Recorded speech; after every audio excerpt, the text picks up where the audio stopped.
In facing death, what do we learn about living well? This is a key question Plato asks at the end of the Republic, in a story known as the myth of Ur.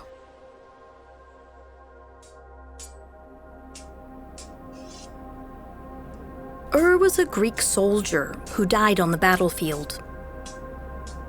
But 12 days later, as he lies on his funeral pyre, he comes back to life. In the story he tells, Ur visits the place where all human souls are judged after death. To his right, he sees the souls of the just. These are the souls of those who led a virtuous life. They ascend upwards to a place of joy and bliss. To his left, he sees those of the unjust, who failed to cultivate virtue. They journey down through an opening in the ground.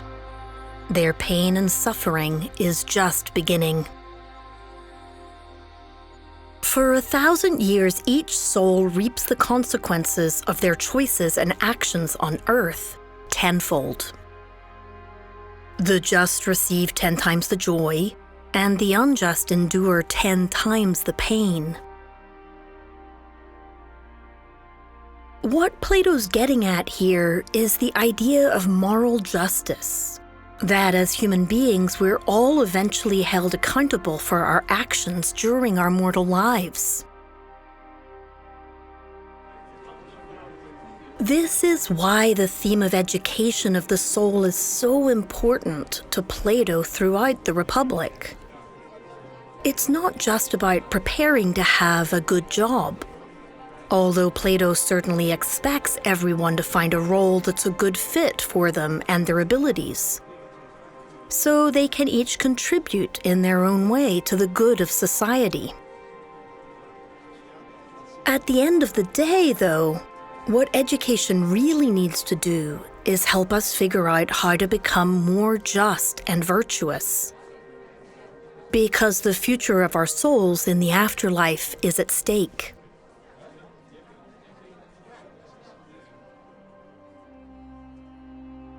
As Ur takes all of this in, he also sees souls arriving after their 1,000 years to begin the journey back to Earth.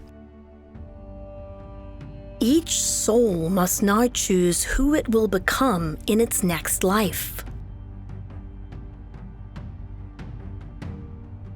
Ur sees Orpheus, the Greek poet and musician who went to hell to bring back the love of his life, Eurydice, but turned to look at her just one moment too soon, so she vanished out of his reach forever. Falling into despair for his lost love, he wanted nothing more to do with women and played only songs of sorrow. He now chooses the solitary life of a swan.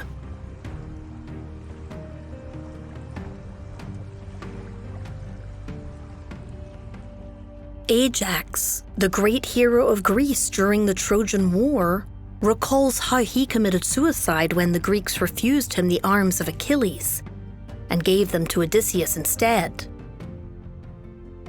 Recalling this injustice, he continues to hate human nature and chooses the life of a lion.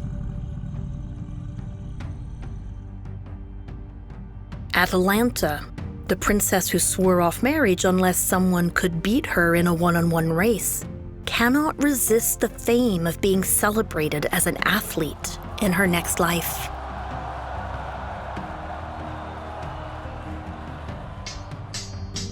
Odysseus, the ambitious Greek general who spent so much of his life journeying back through trials and tests from Troy to Ithaca, remembers his toils.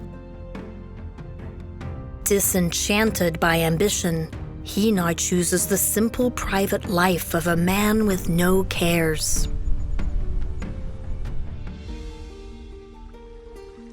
But there's a catch. Before returning to Earth, each soul drinks the water of forgetfulness, so that every lesson they've learned is forgotten. When it begins its new life, the soul must start over and find its way once again towards wisdom, or not.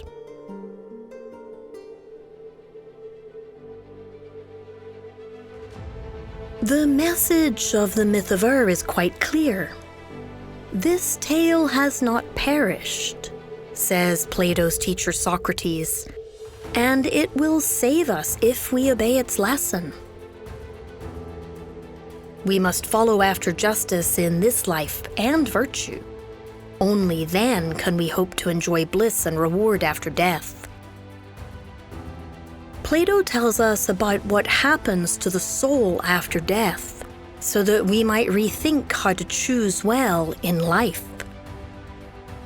He invites us to think about an ethical system that sets up a contrast between good actions and choices, on one hand, or choices that are inherently bad, on the other.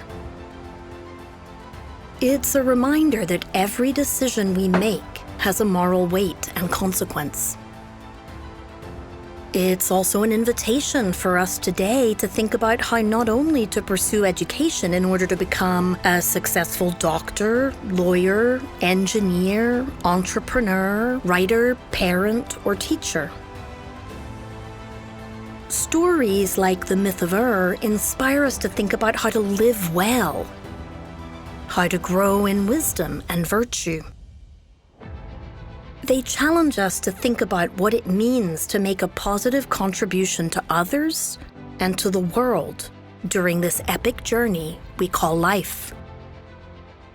For Plato, the very future of our souls is at stake.